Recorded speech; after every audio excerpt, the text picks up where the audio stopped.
The script has just been flipped completely on its head, ladies and gentlemen, because we are now seeing the plot thicken in the best way possible. Not only did a barrier everyone has been looking to break since 2015 just get broken, but it happened in a way no one would have expected just 3 months ago. You see, on June 30th, Sean Patrick Villanueva broke the one-handed Rubik's Cube world record single with a 6.05, using the Roux method. And at this point, we knew Roux was absolutely taking over for one-handed solving, so much so that the top 3 averages ever done officially all used Roux. It looked like solving the 2 blocks on both sides of the cube and then finishing with M moves was the definitive method for one-handed, and everyone seemed to be moving in the same direction, many even choosing to switch away from CFOP, the most popular method prior to the Rouvolution for OH. But this past weekend, the Rouvolution has officially been put on hold. Back on July 27th, Dhruva Sai Meruva from Switzerland, it's a great name by the way, broke the European record for one-handed with an 8.72 average. Then at the beginning of August, he brought it down again to an 8.27 average, good enough for second in the world. This put the rankings in a spot that really spoke to how quickly OH was changing, because Dhruva became the only person in the top 4 for average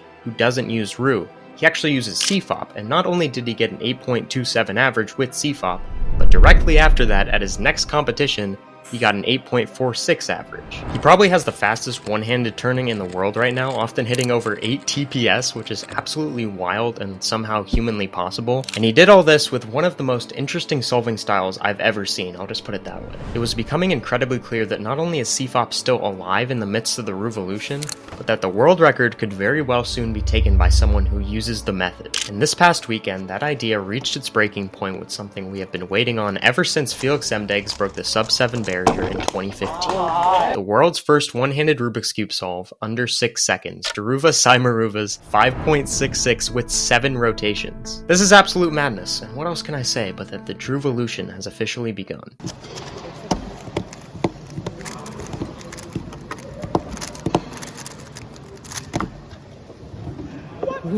What? And just looking at the Scramble initially, there's nothing that really sticks out here. He is dual color neutral, so of course looking at yellow, you do have this free pair with the orange-blue, but there's no great way to preserve it, and frankly the cross here just is pretty nasty generally. But looking at white, we do have a really nice 5-move solution for the cross on this cross color. And then he also does end up tracking the orange-blue for his first pair. And how this cross solution is going to work is he's basically going to insert the blue, and then insert the orange, noticing that this red piece will move right here, and then he can just do a D move and insert it likewise. So he's going to start off the solve from this angle, kind of holding this blue here at the bottom, and then whenever he goes to pick up the cube, he's going to immediately do an R prime move to insert this edge, and then he's going to rotate and do another R prime to insert this one. And at this point in the solve, Dhruva does something that is very, very smart, which is he notices if he's just going to do a D, and then insert this red edge, and then do another D to finish the cross, he's going to end up with all of his corners in the bottom layer, which in F2L, if you know anything about F2L, this is pretty terrible. What he does is he actually implements a U move here.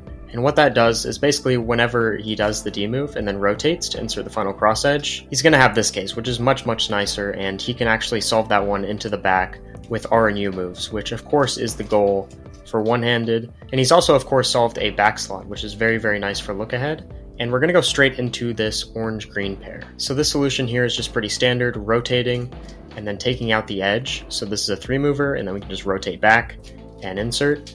So now we've got both of the front right slots done. And then for pair 3 here, you can actually choose between the red-blue and the red-green. But for Dhruva, obviously he's going to be wanting to go for the red-green because it's going to be all R and U moves.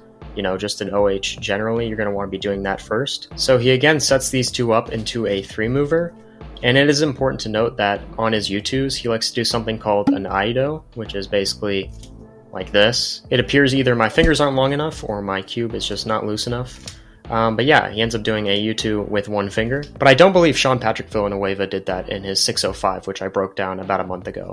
But he just goes ahead and inserts this 3-mover like that. So yeah, that's a very interesting concept in general if you want to implement that into your solves, if your fingers are of course long enough to do it.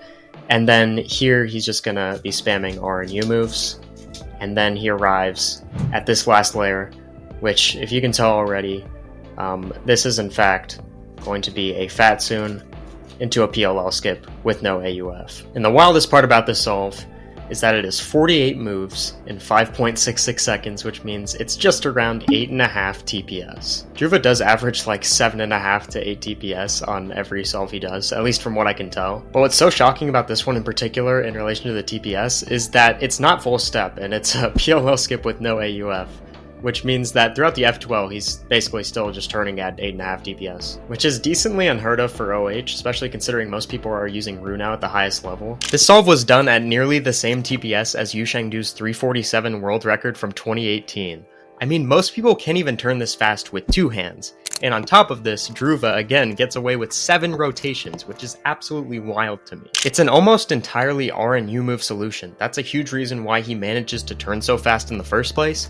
But even then, there's still all of the rotations. Like, Dhruva's solving style is kinda insane, to be honest. He'll always just do 2 rotations instead of doing L and U moves, even if there's like a free pair in the front left. So yeah, all of this just proves to me that if CFOP is going to stay relevant at the very highest level, rotations have to be seamless. And most, if not all, especially in Dhruva's case, of the solution has to be straight R and U moves. Some interesting decisions are made during his solves, to say the least, but he gets away with it because he's the fastest turner in the world. And it's also an insane contrast to how the most popular method at the highest level, Roux, works, because in the Roux method, you never have to rotate. But now we have a world record holder who used 7 rotations in their solution. So who knows how far Dhruva can actually push this solving style. It is quite literally just straight dual color neutral CFOP, which is really cool to see. First ever sub 6 on OH, we all knew it would happen. But probably not like this. But did you know that absolutely none of that matters because you're slower than a 6-year-old? Anyway, you can subscribe right here. And yeah, besides that, that's about it. See ya.